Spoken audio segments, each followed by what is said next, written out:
can talk to you about while we're waiting. Um, we all know what happened 2 years ago, but almost 2 years ago now, in March of 2020. And since that time, internet searches for estate planning were up over 40%.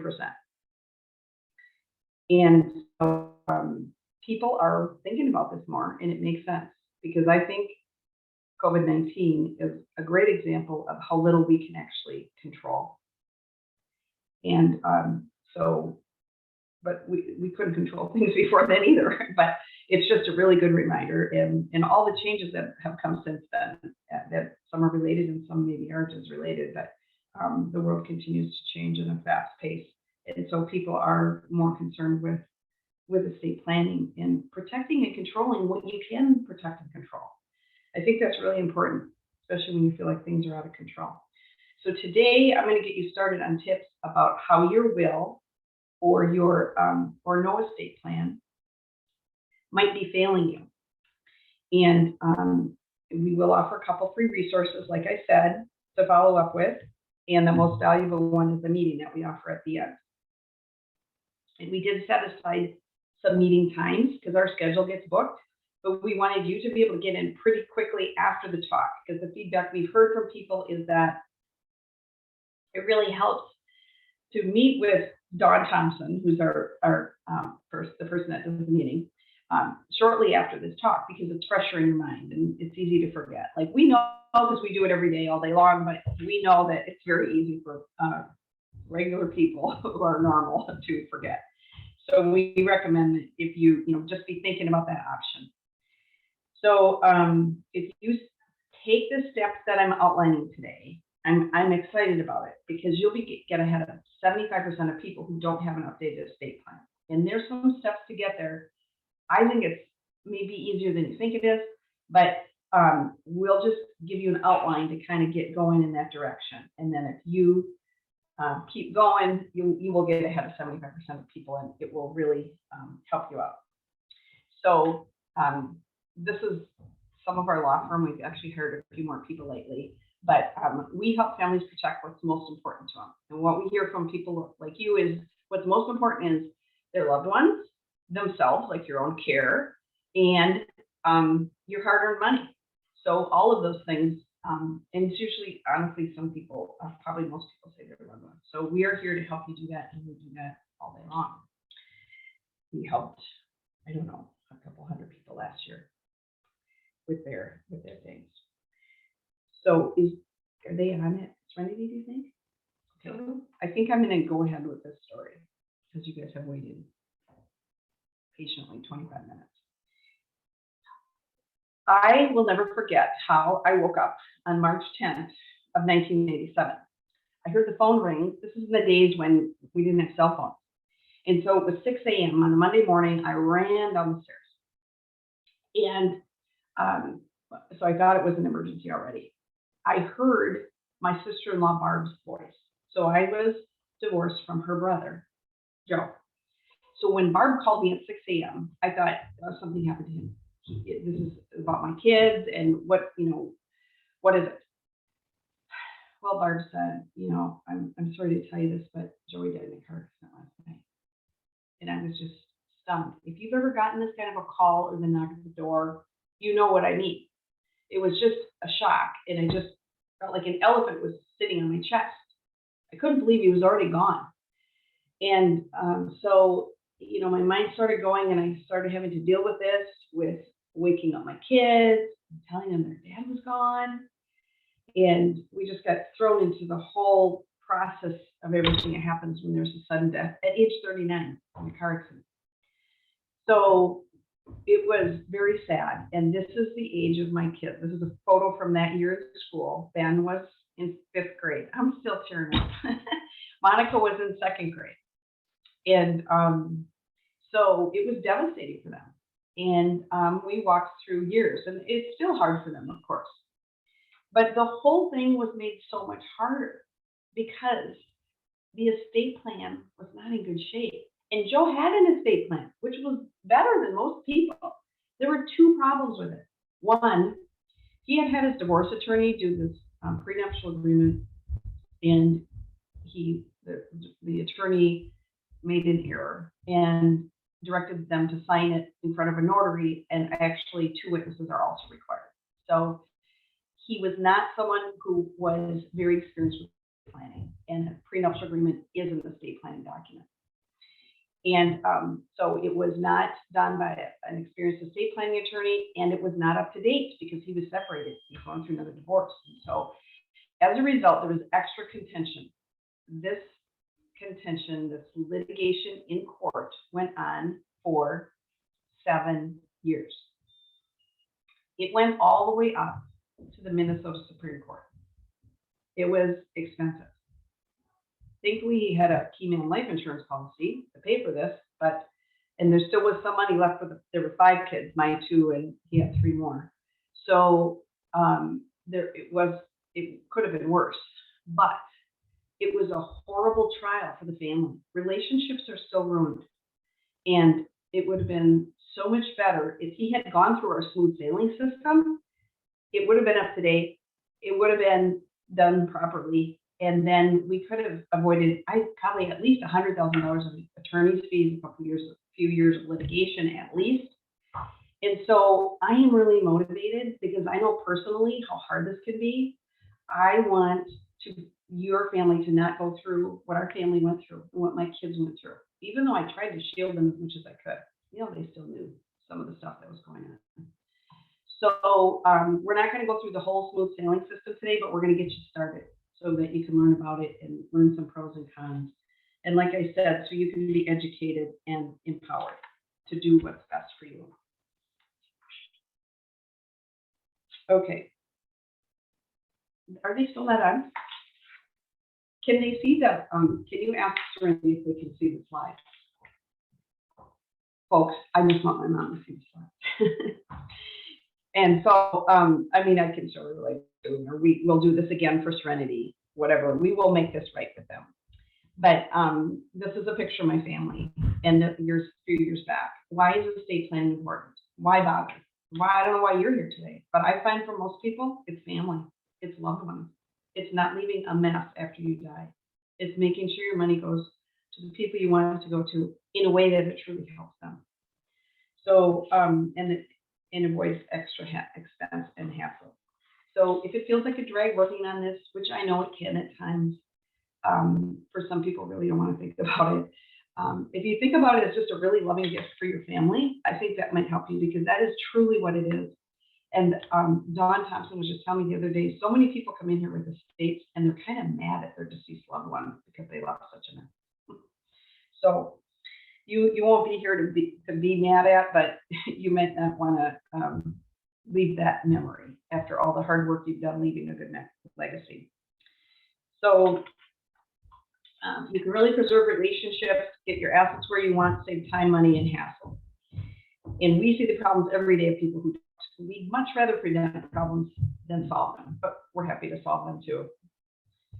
So I have a lot of experience that qualifies me for this, and it's not just professional. My dad passed away. He was at Serenity Marian Center. They took good care of him. January 2019, he died, and he had dementia. And my mom still lives there. And my family, my siblings and I, there's 8 of us, we support my parents, when dad was alive, and now we're still supporting my mom with what they need.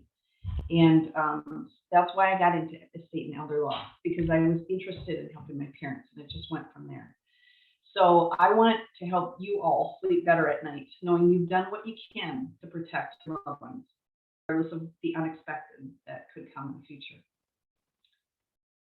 And I have an annual Salt of the Earth Award that I first my parents. My dad was posthumously awarded, and this is me and my mom giving her the award a couple of years ago, because my parents are the salt of the earth. They are unsung heroes, and she was the first recipient 3 years ago. And I just recently gave this out to Deb Nygaard, who is really worthy recipient. We don't have a picture of that, apparently. Okay. Really worthy recipient, and you can read about that on our website. So that's an annual thing that we give with, along with a $1,000 gift that to a charity of their choosing. So I just wanted to highlight my mom. And here's some credentials of mine. You can see them in the handout. And I started the firm over 8 years ago. We have lots of good ratings, one of the fastest growing firms in the country for 3 years. And I'm involved in the legal community because we want to stay up to date and be part of the solution. We really want to be part of the community, have a positive impact here. And so we feel like we're able to do that. Also, I do present frequently. If you know anybody who you think might be interested, please let us know. And we are always about educating people because there's so much that people don't know. And I didn't know before I got into this area of the law. So a little roadmap of where we're going to go today. I'm going to talk about 3 main ways your will could be failing you or no estate plan. Then we're going to have question time and answer time. And then I'm going to offer free resources so that you can go to the next step. And I have a closing story. So let's dive in.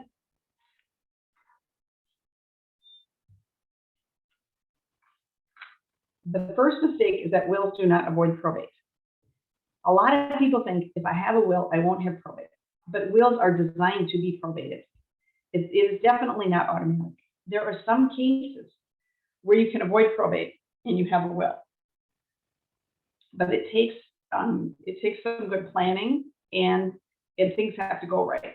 For instance, people have to die in the right order and so forth. So don't think that just because you have a will, you will have no probate. Lots of people think that. And it's just not true anywhere. And so here are some of the rules where a will would go to probate. If you have more than $75,000 in your estate, it will go to probate. Unless it's passing by beneficiary designation. If it's $75,000 going through your will. If you have any real estate going through your will, like not on a transfer and death deed, not in a trust. In Minnesota, 1 parcel will make it probate. And if you have 1 cabin in Wisconsin, then there'll be probate in Wisconsin too.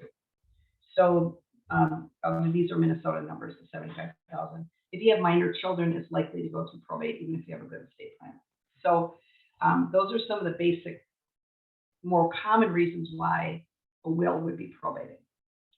And people wonder what probate is. It's simply this. You can't take it with you, remember?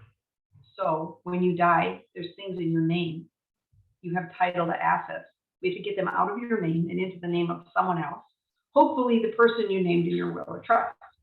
And so transferring the ownership out of your name and into the other people's names, that's really the probate process. That's a simple definition of it. So there's some pros and cons to a will.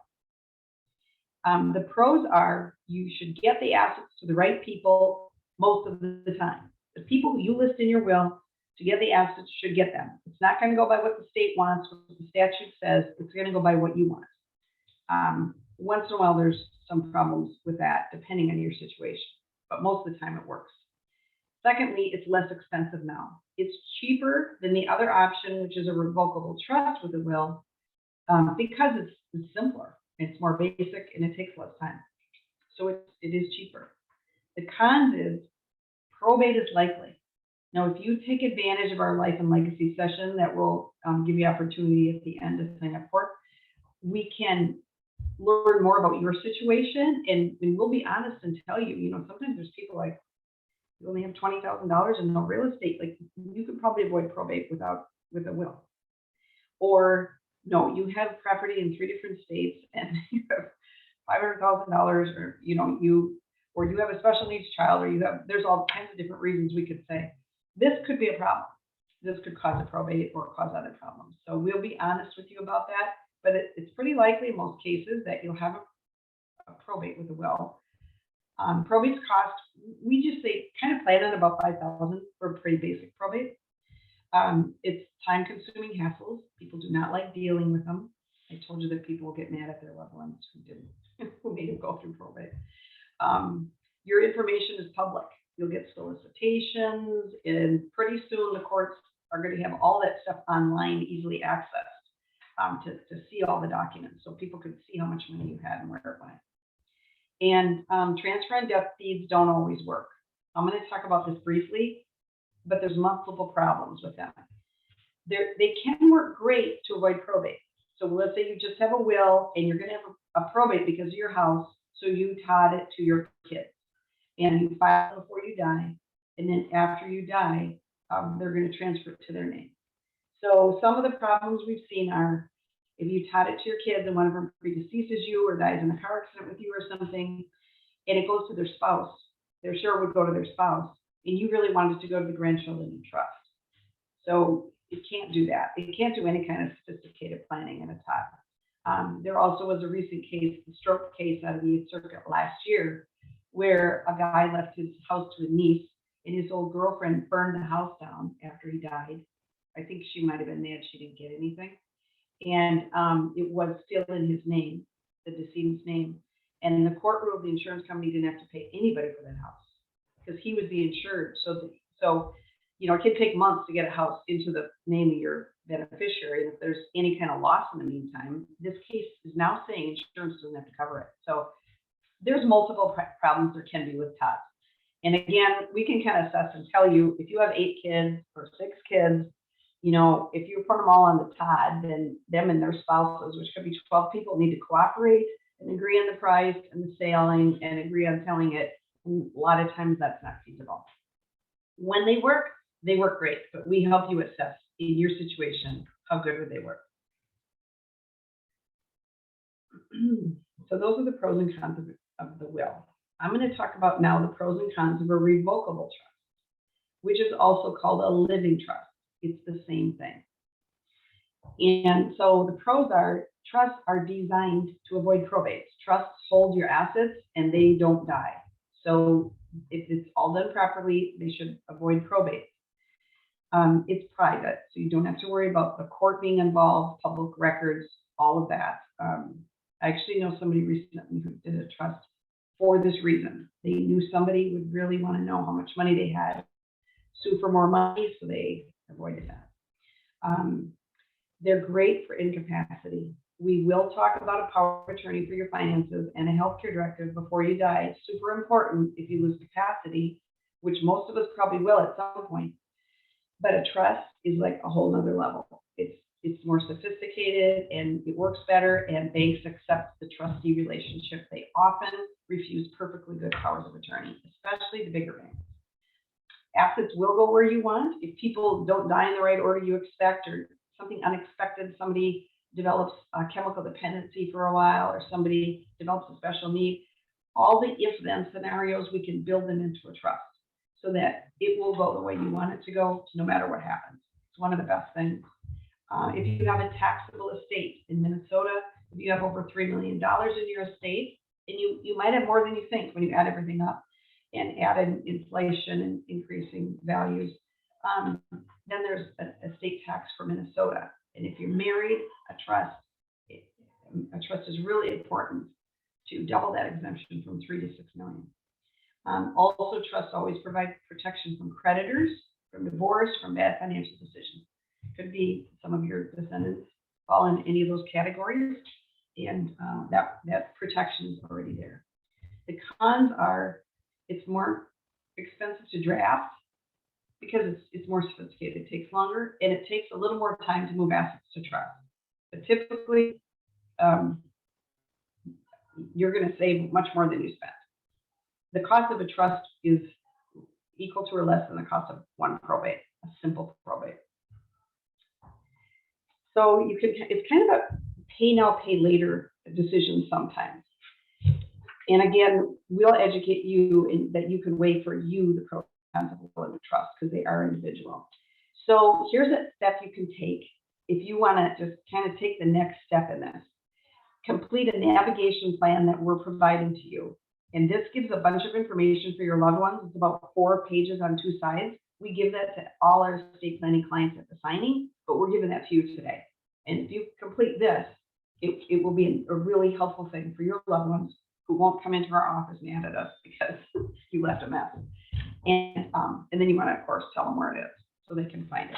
So that's something that's no cost. If you can do that, we would help you. We had a recent client that just went through the process because I know I'm talking fast, and and covering a lot.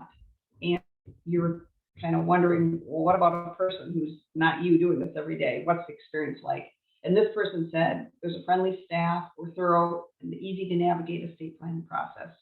They were on the fence. They were thinking about creating their own estate planning documents online. Please don't do that. And another lower cost option, but they're glad they went with us. It costs more, but the peace of mind of knowing that everything is correct was worth it. We do a thorough job because we handle estates that get messy because maybe the documents were right, but other things weren't done right. We want to make sure everything's done right for you. So the next mistake, the first one was avoiding probate. You may not be avoiding probate with your will. Second, your assets may not go where you want. I think this is a bigger problem because probate, it costs money and it's a hassle and it's public and no one likes it. But if your assets go to the wrong person and I can't fix that for no money, no hassle amount of money can fix it, people just get heartbroken about this. And so, and it's surprising to people how this works. So let me give you an example. Well, I had a brother, and a brother was a client, and he had one brother, so the two sons. And the dad left everything 50-50 to each son. And then he put one son joint on checking and one son joint on savings. And he even had the balances pretty close to equal when he died. So it should have been even Steven, right? No, he let the other brother be in charge of the estate. He was the personal representative. So he paid all the bills out of my client's account. And so he got like 90%. And my client got like 10%. So I wasn't able to get him some more money, but he didn't get half. And his option was, you can go to court. I'd be happy to represent you, but then you're going to pay legal fees and et cetera. And so I think he wisely chose to just take less. I'm confident this is not what the father wanted, but it was because his plan wasn't set up right. His accounts were not titled properly. And it would have been better if he had a trust, but even with the will, we could have done better. So that's an example where we want to help you have a comprehensive plan that includes how your assets are titled and your beneficiary designations to make sure they don't undermine your plan. That's what happened to this man. Another example is 4 sisters. One mom had 4 sisters, and 2 came in here to hire us after mom died. And tragically, one sister died about 2 months before mom, and one died about a month after. And they had a CD at a local bank. And the CD said, my children in equal shares per stirpes, which if you know that means, they each get their 25%, 1/4, and if they predecease, their 20% goes to their kids. However, the provisions of the certificate of deposit at the bank said otherwise. It said, if any beneficiary predeceases you, they get nothing. But if they die after you, then their share goes to them. So this daughter who predeceased, her kids got nothing, and they had just left their mom and their grandma. And then the other daughter who happened to die a month after mom, her kids got something. And it was really unfair, and it wasn't what she wanted. The beneficiary designations were right. They had done everything right. And the lawyer did everything right too. But the money didn't go where we wanted it to. If it had gone in a trust, it would have. So that's the kind of thing that we see where things may go the way you want, but they may not. So in order to understand this a little better, I want to explain how assets transfer at death, how they go from the decedent to someone else. And there's 4 main ways. The first is beneficiary designations. You all know about that. You put it on maybe your checking account, certainly on your retirement account, life insurance, things like that. And then secondly, titling of assets. So you all know if you have like if a married couple owns a house jointly, when one dies, the other owns the rest of it. It's joint tenancy. You have to do a little paperwork to get them off the title, but they're going to own it. It's pretty smooth usually. And that's why when the first spouse dies, sometimes you can avoid the probate even if you don't have a great plan, if you have good titling. But a will and probate is the next way, the third way. So as I mentioned before, if you have a will, assets going through the will will be probated and then will be distributed to who it says in the will.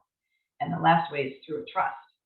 And so both with a will and a trust, somebody is going to play a role, personal representative or a trustee, and they're going to put on their hat and do their job and transfer it according to the terms of the document.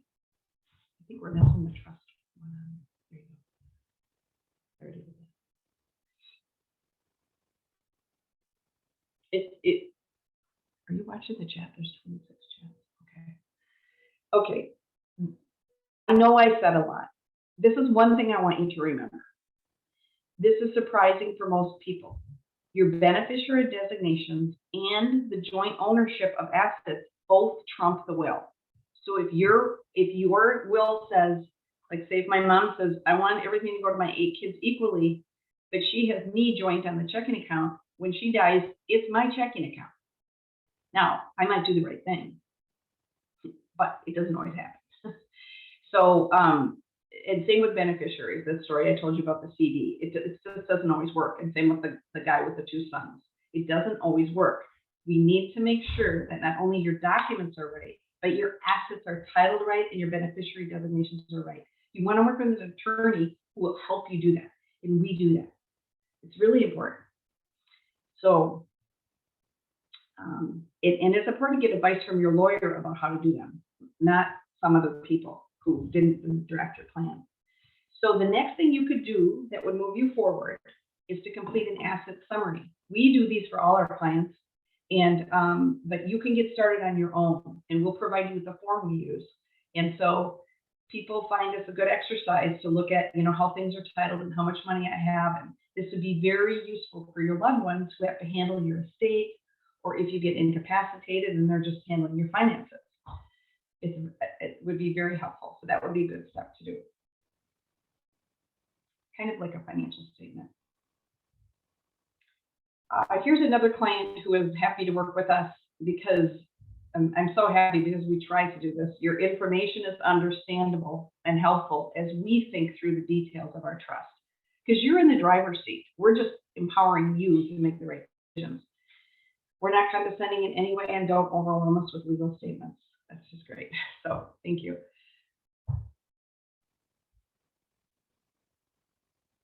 The third mistake. So we went over that you may have a probate, or your assets may not go where you want. Common things we see. The third is wills do nothing for incapacity.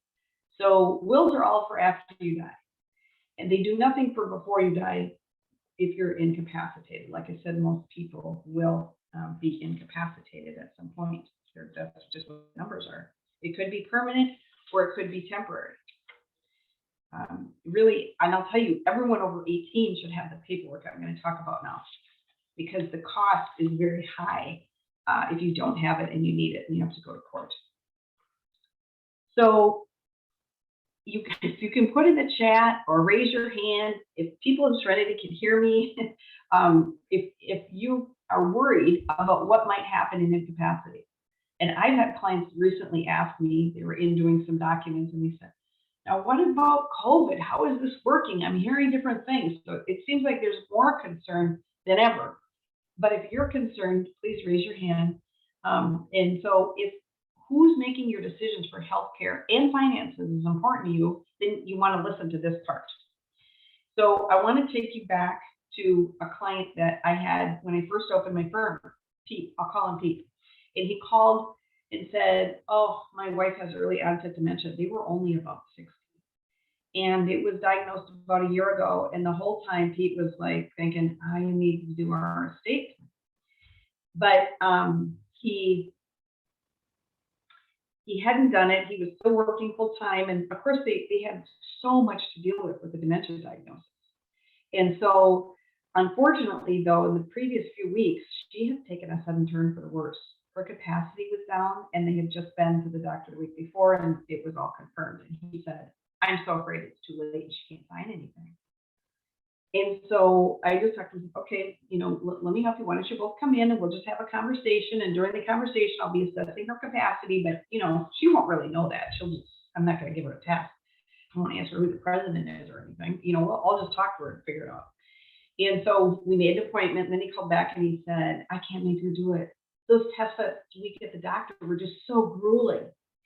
And anyway, so I really felt for him. And I thought, if those tests were grueling, I sure hope that she has capacity and she can sign these documents. Because if she can't, I'm going to have to go to court and get a guardianship conservator appointed for her, and she's going to have to testify in court. Now it would be on Zoom. It's not as bad, but it used to be you'd have to go to court. And I thought, oh dear, I hope we don't have to make this lady go through that. As it turned out, fast forward a couple of weeks later, they're both in my office. They signed their papers. Everything was in order. I got to meet one of their adult daughters. They got a trust set up. They got everything needed for incapacity, and they were happy. And I was so proud of Pete because he took the step to make the call. He was beating himself up and thinking, no, I should have done this before. But, you know, it took courage, really, and initiative. And he did that when he had so much on his plate. And then he retired and they moved up to the cabin and he took care of her. And finally she went in a facility and she passed away.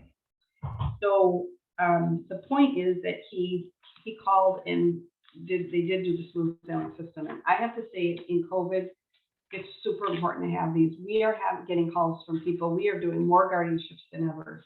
People are sick. It's not always COVID, but it's too late to get the paperwork. And we're doing emergency guardianships and they're costing $5,000, $8,000, $10,000. Because of COVID and the courts are backed up, we have to do 2 hearings instead of 1. It costs more. It really is a high cost if you don't have them when you need them. So what do you need? If we were in person, I'd have you raise your hands and guess. But healthcare directive. This is where you appoint who's your healthcare agent. I recommend you name at least 1, if not 2 backups. Because I want your documents that last as long as possible. Most people update them and then they don't really re-update them. And so I want them to last as long as possible. You're going to name people and you're going to give some instructions about what kind of care you want. I would not be too specific in this document. We have some good solid language. And there was a change in August of 2018 in Minnesota to healthcare directive law. It's super important that you have language in there about intrusive mental health treatments. Otherwise, the new law is that if your doctor wants you to have any treatment that affects your mental health, this could be an anti-anxiety or depression drug, something that's pretty simple, commonly used. You need to specify that your agent has permission to say yes to that. Otherwise, they have to go to court and get and have a hearing. And so our clients generally don't want to have to go to court. So it's important to add that and make sure your healthcare directive has that if you have it. And by the way, I've not seen that in any of the free healthcare directives yet. So that's the healthcare directive for your health. On the other hand, we have your finances, which is a power of attorney that we talked about before. And this is for finances and legal matters.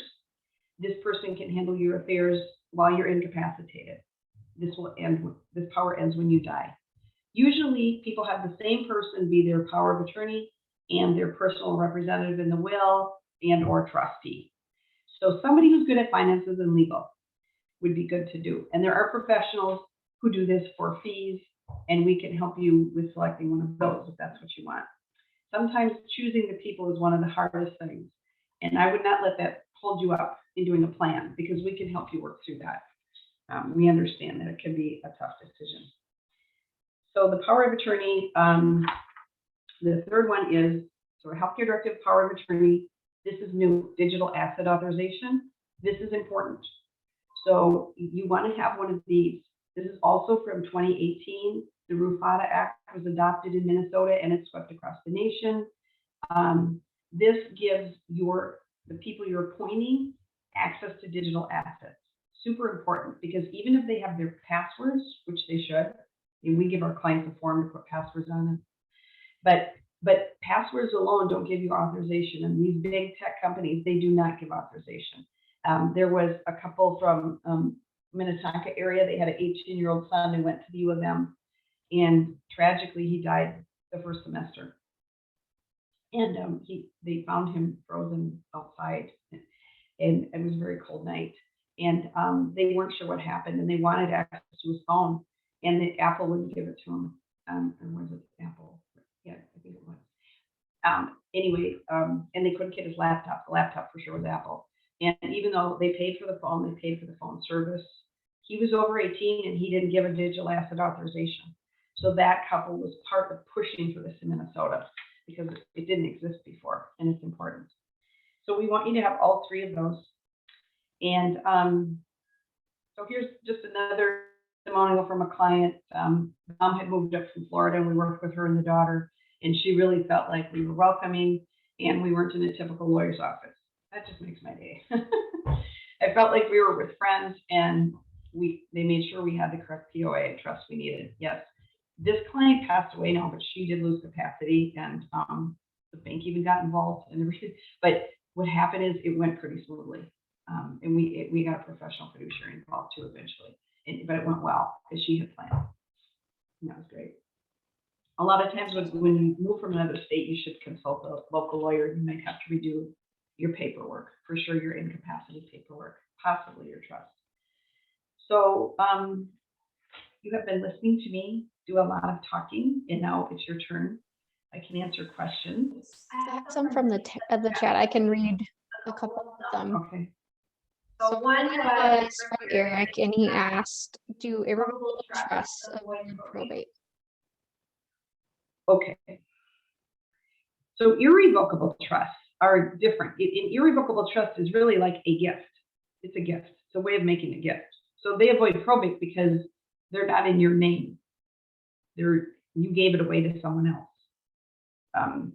It's not going to help the next person avoid probate exactly. It's kind of complicated, but they're not a probate avoidance tool. They're a gifting strategy, and we actually that's the Guyan case in Minnesota that we can use them now for Medicaid planning, and we do that here.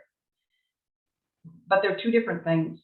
So a revocable trust avoids probate and does a lot of other good things and makes it better to protect assets for Medicaid and create irrevocable trusts and things like that. But the money you put in a revocable trust is not hidden from Medicaid. In an irrevocable trust, if it's more than 5 years, that's a gift of more than 5 years, and it is hidden basically, or not recovered by Medicaid. So they're two different tools. So one more from Mary and Phil. Mary, well, okay, so they're married couple. One of them has a trust, one does not. Does that make a difference? That's very unusual. Normally, you would have a joint revocable trust. Often, sometimes you'd have two trusts. Not sure what you guys have going on there. If you have assets separate, it's more complicated to do a plan like that. But when you're married, your plans have to work together. So you should definitely see a Florida attorney. I don't know, did I send you a name of one yet? Of a couple? We're going to get it to them by Friday. So. Okay. Yeah. Okay, we'll get you some of my colleagues in that area. I have quite a few attorneys I work with in Florida. Okay. There's one from Simon Tan. Do husband and wife need to be each other's power of attorney? Oh, do husband and wife need to be each other's power of attorney? No, there's no requirement about that. And that's a good point, because people think that their spouse automatically can speak for them for health or finances, and they can't. I mean, sometimes the hospital will let you, especially at the emergency room, but you really have no legal right to do that. And I don't know, it's up to you in your marriage if you want to name your spouse, but a lot of times if one spouse has a dementia diagnosis or something, they hate finances, or you have a child who's really good with healthcare, there's lots of reasons why you might not appoint your spouse in first position or at all. Chris, I don't know, could they hear us at all? I think I might have to go to Serenity and do this over again. It will be my pleasure. There was one question someone had I kind of answered in the chat on whether there are professionals that can be named as healthcare agents. Yes, I mentioned this. There's a fee for them. We have some we recommend that we work with a lot.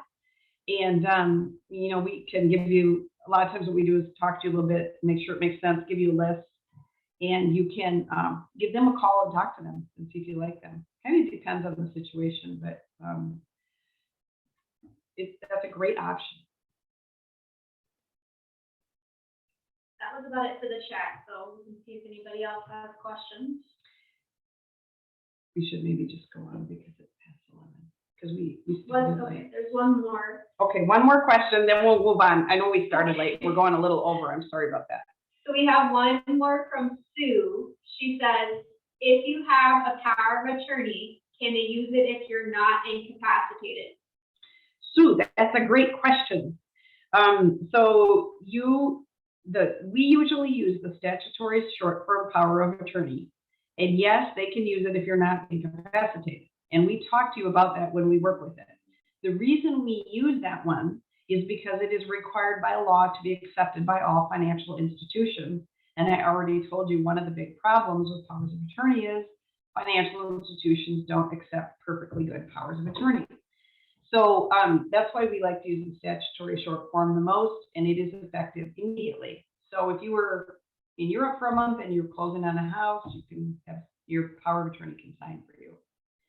So that's a great question. There are powers of attorneys that are springing that are not good until you're incapacitated, but then you have to prove your incapacity. So another plus is that you don't have to prove you're incapacitated to use the short form. It's a plus as long as they're people you can trust. Yeah, Phil and Mary, do husband and wife have one trust or joint trust? Most of our clients have one, but this is a custom answer. That will depend on you. Okay, great questions. You guys are educated and knowledgeable. I can see you've already put time into this. I'm just honored that you came. So maybe you're stressed out. How do you move from stressed out or maybe a little confused, overwhelmed, to having your ducks in a row? So we told you that we'll send you the two resources, the navigation plan and the asset summary. If you want, you can do those. Those will help you get organized. That will help your loved ones. And then I really think the one that is the most value, if this makes sense for you, is the life and legacy session. And this is an example of one of the documents we go over with you in that session. And Don Thompson will listen to you, will ask questions, we'll find out about your situation. It's all confidential, but it's all relevant too, so that she can educate you on your pros and cons. And a lot of these questions she could answer. The question about if a married couple would have a joint or separate trust, that's an attorney question where we do answer that down the line. So there's Dawn.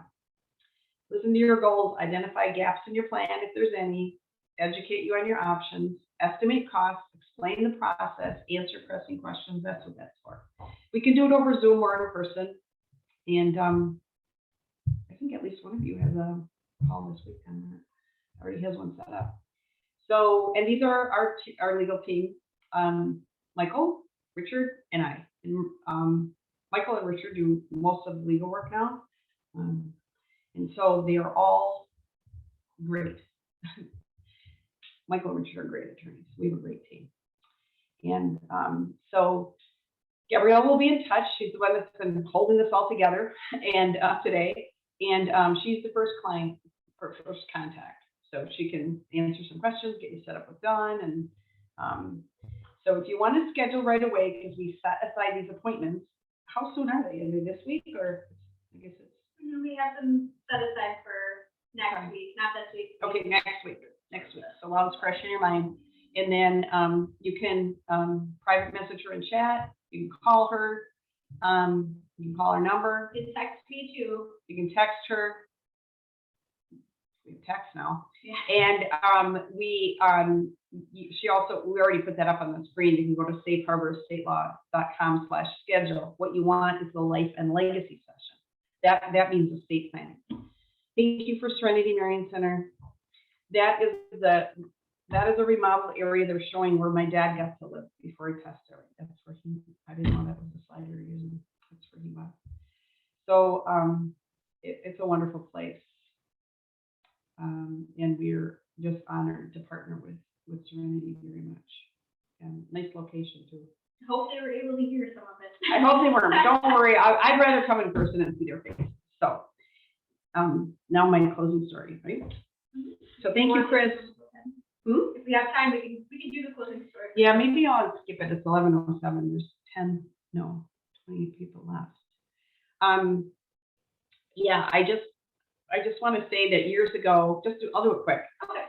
Years ago, my dad took me, well, my dad took us canoeing all the time. And so one time we were camping west of Minneapolis, and my sister and I went out in our yellow canoe, and it was like a nature area, you know, so there was a dock, and then the rest was like swampland or whatever. There's only one place to land. And we're heading across the lake. It was going so good. We're like, oh, let's go all the way. So we go all the way across, and we turn around, and we realize the wind was at our back. And now we were going into the wind. So this was a very different experience. And a storm was coming up fast. So we were trying to keep this straight and paddling as hard as we could. I mean, you know, my chest was tight, my stomach, I was stressed out. You know what happens when families are stressed out? Pretty soon, me and my sister are arguing, and we're just trying to get this thing back without dumping over, because I can't swim. That's my true confession. I always wear a life jacket, but I did not want to get dumped in that lake. We didn't know if we'd make it back, honestly. And we did. We made it back to the dock in time before the storm totally broke loose. And so I still remember this today because it was a little traumatic. But I want your experience and your loved one's experience with losing capacity, with passing on, to be like our first trip across the lake with some smooth sailing, and not like the return trip, which had so much unexpected trauma. So thank you so much for coming. And we're just honored to be part of your story. And we hope that this added value to you today. Please be in touch with us if we can help you in any way. Thank you, Chris. I hope you can hear me. We can monitor the chat for a little bit longer here.